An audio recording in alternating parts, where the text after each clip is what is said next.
A'udzubillahi minasyaitonirrajim. Bismillahirrahmanirrahim. Assalamualaikum warahmatullahi wabarakatuh. Balik lagi dengan Dr. Bobet, healthcare expert. Sudah 10 tahun saya bekerja di bidang ini dengan MBA, CFA, dan CPD HTS Expertise. Kita akan membahas organizational behavior atau perilaku organisasi. Tujuannya untuk apa? Agar membuat organisasi kita dapat bergerak mencapai tujuan sesuai dengan apa yang kita harapkan. Untuk mencapai target-target, visi, ataupun tujuan kita dari sebuah organisasi, maka banyak faktor yang dapat mempengaruhinya. Salah satunya adalah perilaku organisasi atau organizational behavior. Kenapa? Karena setiap organisasi itu sumber perilakunya dari SDM-nya sendiri. Jadi personal individual karakteristik dari personal individual perilakunya itu akan membentuk perilaku di dalam organisasinya tersebut. Jadi tidak mungkin kita dapat membuat sebuah organisasi dapat berjalan sesuai dengan arah yang kita harapkan tanpa membentuk perilakunya dulu.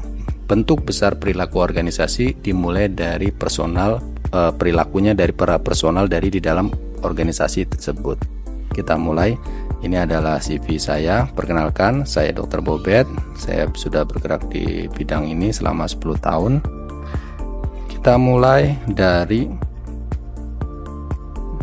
sumbernya dulu, textbooknya. Textbook yang saya gunakan pertama dari Managing Health Services Organization. Ini dari Bendak dan juga Jonathan Barkini. Kemudian ada Management of Hospitals dari Rockwell Schultz, Alton J. Johnson. Kemudian ada Management of Hospitals and Health Services. Ini Strategic Issues and Performance. Textbook ini kita gunakan untuk menjadi dasar. Ada salah satu komentator di YouTube saya mengatakan, Anda terlalu teoritis, Dok.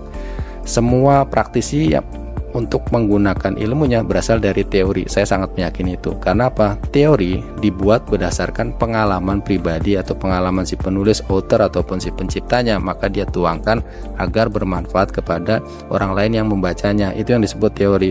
Masalah teori itu bisa diaplikasikan atau tidak tergantung kita yang mengimplementasikan. Jadi textbook ini sangat perlu sebagai landasan. Kenapa kita akan membicarakan organizational behavior? Maka kita perlu textbook atau dasarnya agar tidak melenceng kemana-mana menurut persepsi A atau persepsi B yang memang tidak akan terarah. Kita menggunakan dari textbook tadi. Pertama, definisinya, apa itu organizational behavior? Organizational behavior ini adalah multidisiplinary bidang studi, bidang belajar dari perilaku manusia di dalam organisasi, mulai dari psikologis, sosiologi, antropologi, ekonomi, dan juga manajemen teori untuk meningkatkan hasil dari organisasi yang ingin kita jalankan. Jadi banyak faktornya. Yang pertama yang kita harus mengetahui secara dalam adalah fundamentalnya. Jadi organizational behavior ini fundamentalnya ada banyak sekali. Ada dari mulai individual behavior, group dynamics, organizational structure, organizational culture, motivasi, leadership, komunikasi, change management, job design, dan performance management. Ini akan panjang kali lebar dan kali tinggi. Yang paling vital itu yang di sini, individual behavior. Kenapa? Kalau Anda tidak mengerti tim Anda, jangan berharap bisa mengerti organisasi Anda. Nah, kita sedikitnya harus paham apa saja individual behaviornya di organisasi Anda. Bagaimana personalitinya, bagaimana attitude-nya, bagaimana value-nya, bagaimana motivasinya. Oke, kalau organisasinya kecil itu akan sangat mudah mengkontrol, menilai, mengukurnya. Tapi bagaimana jika organisasinya itu sangat besar, let's say di atas 5.000 orang pegawai atau di atas 10.000 orang pegawai, maka yang harus Anda pahami adalah strukturnya atau kepala-kepala bidangnya atau para manajernya atau para wadirnya. Itu yang harus Anda pegang karena tidak mungkin kita bisa merangkul atau memahami semua. Individual behavior ini sangat penting, baik itu sudut aspek personalitinya, attitude-nya, values-nya, dan motivasinya. Contoh, salah satu tools yang bisa kita gunakan itu banyak ya, di Google itu banyak.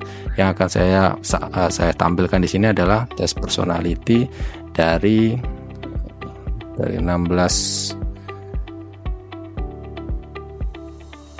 Nah, ini lanjutkan ke situs eksternal. Nah, ini bisa dipakai ya teman-teman. 16personalities.com ini bisa digunakan untuk mengecek bagaimana personality para pegawai Anda atau para tim Anda. Tinggal ini free, jadi tinggal tes saja. Ini pertanyaannya juga tinggal diisi saja. Yang penting apa? Yang penting harus jujur, original apa adanya. Kita coba ya. You regularly make new friends. Disagree paling kanan, agree yang paling kiri. Ya kalau misalkan kadang-kadang ambil tengahnya saja. Complex and novel ideas excited you more than simple and straightforward. Enggak juga.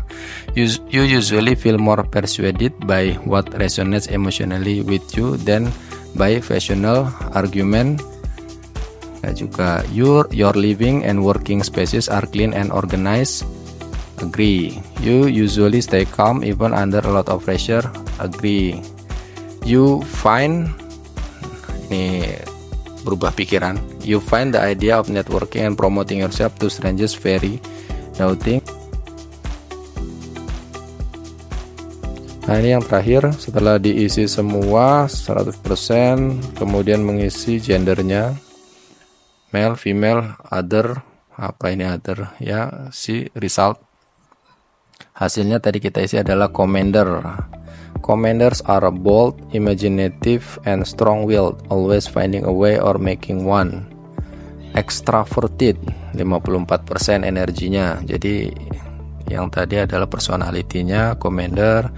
Kemudian ini adalah energi, extraverted-nya, berenergi atau tidak, introvert atau extravert. Kemudian mainnya intuitif atau enggak, atau observant. Kemudian nature-nya bagaimana, sukanya berpikir atau berperasaan, feeling ya. Kemudian ini taktiknya bagaimana, judging atau prospecting. Kemudian assertive atau turbulent ya, jadi mengikuti schedule atau dadakan sukanya. Nah, ini kemudian emailnya. Nah, ini adalah hasilnya. Jadi itu bisa dipakai untuk teman-teman untuk menilai personality karakternya, agar kita dapat membangun dari fundamental dari timnya dulu, di individual behaviornya ya. Ini personality ini sangat penting. Jadi sebagai atasan nanti teman-teman bisa membangun tim. Kalau timnya sudah bisa terbangun, organisasi itu akan berperilaku sesuai dengan apa yang kita harapkan. Oke, jadi tes itu. Ini mungkin di topik selanjutnya ada sejarahnya tentang perilaku berorganisasi. Jadi fundamental ini sangat banyak. Tadi satu topiknya tentang personality, kita belum bahas attitude, value, motivasi, belum masalah group dynamic, organizational structure, organizational culture, dan sebagainya. Terima kasih teman-teman.